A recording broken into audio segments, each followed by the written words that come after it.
Welcome back. It's Peter Tragos, the lawyer you know, and we're giving a quick recap on the Theodore Edgecomb trial as the state is expected to rest its case today, which means we're going to get into the defense's case in chief, which could be done as quickly as this afternoon or more likely Tuesday, and maybe we'll get some closing arguments on Tuesday and it'll get to the jury early this week. So we're going to have a lot of Theodore Edgecomb probably this week. On Wednesday, we're doing a live with Andrew from Legal Mindset, Wednesday night, 8 o'clock. I will be at an undisclosed location. I'm going back to where it all started. If any of you have any guesses, go ahead and put them in the comments as to where you think I'm going to be, and you'll be able to tell based on that live, because hopefully we're going to try to do it from kind of a cool setup, because I've got a buddy there that does a lot of video things, so we're going to do that. And then I may also film part of my trip, because we're going to do something interesting. It's a business trip, but it'll give you kind of a peek behind the curtain of some stuff that happens when we talk about lawmaking and what effect lawyers and lobbyists can have on the law. So I'm hoping to get some footage. I don't know what I'm going to be able to film or share, but hopefully getting some of that on this business trip for you to watch and for your viewing pleasure. But for now, let's get into Theodore Edgecomb. So this is the trial about the man who is claiming his shooting was justified when someone ran him off the road, got out of the car, and approached him in a fighting stance to where he fired the lethal shot. But we've seen videos about how prior to that encounter, there were some words exchanged. Theodore Edgecomb, the defendant, pulled up to the alleged victim's car, punched him hard enough to where he was bleeding and his glasses flew. There were some words exchanged again. Then his wife was driving the car, the victim's wife. They pull up, he gets out of the car, and that's where the fatal shot happens. So we've heard a lot of testimony in this case, and we've heard a lot of yelling from both of the lawyers and even from the judge. So the first thing I want to talk about is just how this trial kind of feels and looks is a little bit different than the Rittenhouse, the Arbery, the Chauvin, than all of those trials. All of them have tensions high. But this one, the two main lawyers seem to be getting to kind of the next level of octaves, okay? They're louder, they're a little harsher, they're a little more argumentative, and that started with opening statements, which again, I always harp on, it's not supposed to be argument. Both of these lawyers argued throughout, got loud throughout, there weren't a ton of objections, the judge didn't really shut them down, I would have objected more than they did, but as we got to the testimony, a lot of objections, a lot of arguing with some of these witnesses. We even had the prosecution call a witness that was there on a witness warrant, meaning he may not have shown up if the prosecutors didn't issue a warrant and force him to come in the orange jumpsuit suit, shackled in cuffs as he was testifying, not as a criminal defendant and not because he did anything wrong, just because he may not have shown up to trial and they needed him. He was an essential witness. And then we had another point where another lay witness was just telling what he saw, and the defense attorney was yelling at him so much so that the judge had to say, stop badgering a lay witness. Meaning, I guess you can badger an expert witness or a cop, but not just a lay witness who's coming up and showing up and saying, this is what I saw. Okay, I've got no dog in the fight. And to me, the two lay witness testimonies were very important because they both basically explained the same thing. Some of them had a little nuance, right? So they both explained punch happened first, got out of the car, Edgecomb fired the fatal shot. It did not seem to be justified. One of them even said, I would have just fought the guy, I wouldn't have shot him. They called it cold-blooded. They inferred that it was murder. Okay, so both of the lay witness testimony, I think, were very heavily in favor of the prosecution. Now, the defense did get some points across from the shackled witness who was clearly not happy to be there, where he said the guy squatted up. The victim squatted up. We know the victim's much bigger, much heavier, and he was drunk, a 0.12, something like that. Blood alcohol level, almost twice the legal limit. He squads up, meaning gets ready to fight, and that's when it happens. So the defense at least gets some of that across to where they can have this factual argument to the jury of was the shooting justified? Was lethal force justified in the end? Because when somebody that much bigger and heavier than you gets up and wants to fight you and is charging towards you, or pacing with a purpose, there's all this nuance in describing how he was walking towards, how the victim was walking towards the defendant, alleged victim, was walking towards the defendant. Was he pacing? Was he running? Was he pacing with a purpose or walking with a purpose? Whatever it may be, he was going towards the defendant, squatting up, seeming like he wanted to fight, and he was intoxicated. Okay? So the defense has definitely gotten that across.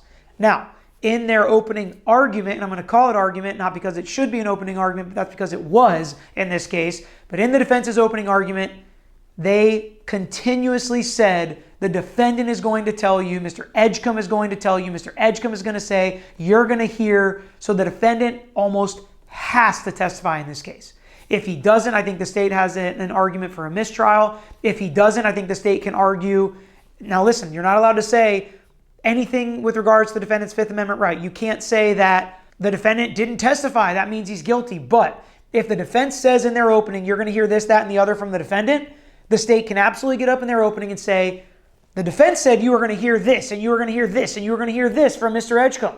You didn't hear any of those things. Therefore, they are not evidence. They are not facts in this case. They are not facts to be considered because you didn't hear them from that witness stand and nobody testified to those facts. They are allowed to make that argument, and even though it's kind of towing the line on whether or not the defendant has a right not to testify, because the defense said that in opening, they opened the door to either some sort of curative instruction or at least that argument to be made by the prosecutors. That's why defense attorneys almost never go all in one way or the other on whether or not their client is going to testify unless they are pretty close to 100% certain. And the only reason the defendant wouldn't testify at this point is because the defense feels like the prosecutor's case in chief went so well that they don't need to call him, and I don't think that's the case.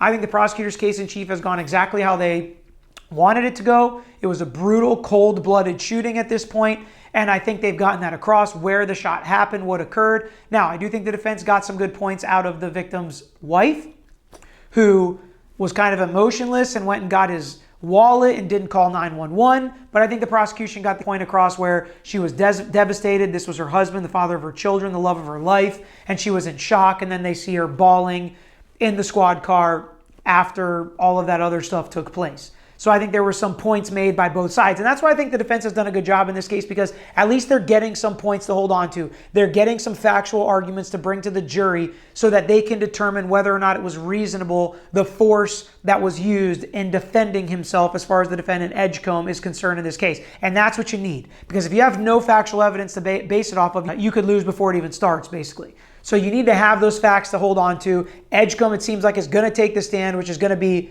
incredibly important in this case. It may be today, if not probably then tomorrow, during the defense's case in chief. So that's what we're going to have all eyes on Edgecomb testifying, and I think it's going to be the main point of this case, and the only chance the defense has to win is if Edgecomb can explain that he was in fear for his life or in fear of serious bodily harm, and that's why he reacted the way that he did. Now, he's got a lot of baggage he's going to get over with his prior crimes and even the bail jumping that he pled to and why he had the gun in the first place, and whether or not he was going to the stairs or whether they ran him off the road. He's going to have to testify about a lot of, and the defense in openings admitted that Theodore Edgecomb should not have punched the alleged victim prior to the actual shooting happening. He should not have approached him and instigated that fight. So was he the initial aggressor? Did he start all of this? Did he lose the opportunity to even claim self-defense in this case? Edgecomb is going to have to testify. And this all is basically weighing on his shoulders. Because I think the one good thing that came from the defense talking about it in opening arguments is the jury is going to say, let's wait and hear what the defendant says. Maybe they're not going to make up their mind until they hear from the defendant. So I think that is an important aspect that could come from bringing that all out and ripping the Band-Aid off in openings.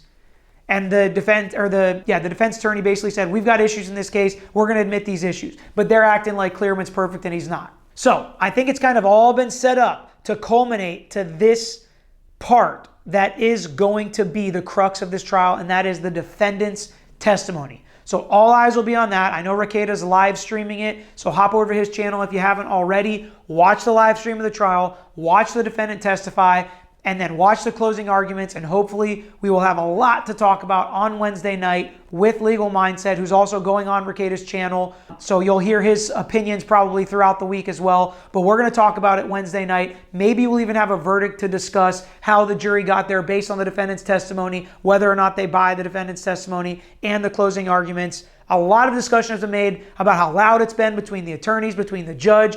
At this point, it just seems like tensions are high, and both of these lawyers are ready for a heavyweight fight where they continue to take big swings and take big hits at each other. There's been speaking objections. There was arguments during opening. There's been arguments in the middle of testimony. There's been arguing with witnesses. This is an aggressive trial. I actually enjoy watching it. I mean, it looks like it's made for TV. You guys let me know if you enjoy watching a trial like this. Every trial is different, but if you enjoy watching a trial like this, let me know in the comments. And if you're interested in this case and want us to keep following it, we probably will, whether or not you like the video. So just go like the video for fun and to give us some more likes on the video. Appreciate you guys all following this with us, and that's all we've got. Thanks for watching this episode of The Lawyer You Know. If you like this content, please share it with your friends. Make sure you subscribe to our page and like our videos. If you want some interaction, get in the comments and we'll be sure to get back to you. If you want to know any more information about our firm or this page, you can find out in the description or visit tragoslaw.com. We post multiple times throughout the week, so make sure you hit that bell so you can get the notification and not miss out on the next episode.